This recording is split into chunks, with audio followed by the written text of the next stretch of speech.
World cup में semifinal match में Bharat England के हाथों हार गया।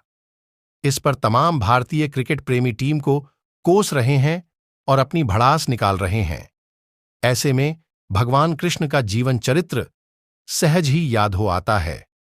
मथुरा की एक कैद में माता देवकी के गर्भ से जन्मे कृष्ण ने अपने आचरण से मानव जाति के सामने कई ऐसे उदाहरण रखे जो जीने की राह दिखाते हैं।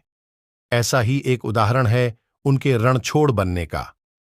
जी हां, एक बार कृष्ण भी युद्ध को बीच में ही छोड़कर मैदान से भाग गए थे, फिर भी शत्रु का वध हुआ और हजारों निर्दोष नागरिकों की सुरक्षा हुई। यह है कृष्ण के रणछोड़ बनने की कहानी।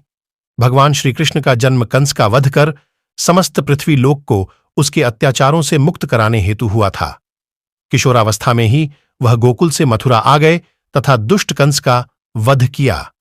कंस की मृत्यु से दुखी उसके असुर जरासंध ने एक विशाल सेना लेकर मथुरा पर आक्रमण कर दिया। इस आक्रमण में उसके साथ शिशुपाल और कालयवन जैसे शक्तिशाली राजा भी शामिल थे। जल्दी ही सेना मथुरा जा पहुंची और मथुरा की राजसभा में कृष्ण तथा बलराम को सेना को सौंपने का संदेश भेजा गया।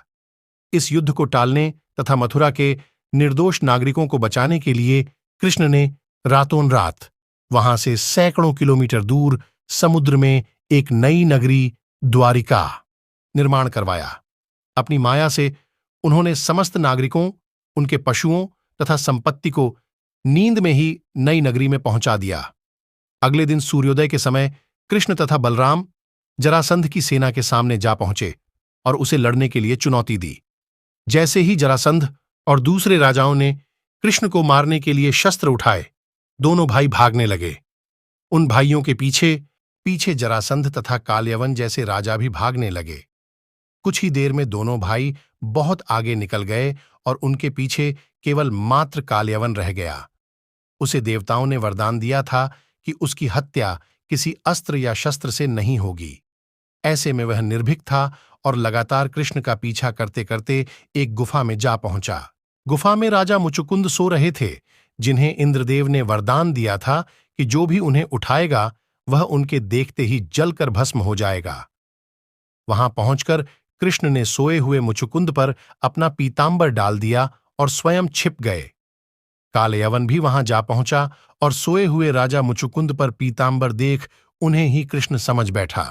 उसने मुचुकुंद को उठाने के लिए लात मारी, जिसके कारण उनकी निद्रा खुल गई और उनके देखते ही कालयवन वहीं पर जलकर भस्म हो गया। तत्पश्चात कृष्ण ने राजा मुचुकुंद को अपने चतुर्भुज स्वरूप में दर्शन दिए और उन्हें मोक्ष पाने का वरदान दिया। वहीं दूसरी ओर जरासंध और बाकी राजा पूरी तरह से खाली मथुरा देखकर वापस लौट गए। युद्ध से भागकर कृष्ण ने रखा देवताओं के वरदान का मान। कृष्ण चाहते तो स्वयं भी कालयवन और अन्य अधर्मी राजाओं का वध कर सकते थे, परंतु देवताओं के दिए वरदान का मान रखने के लिए ही उन्होंने कालयवन को राजा मुचुकुंद के हाथों मरवाया। इसी तरह बाद में जरासंध का वध पांडुपुत्र भीम के हाथों करवाकर भूधरा का भार कम किया। इस तरह कृष्ण ने दिया दुनिया को उदाहरण।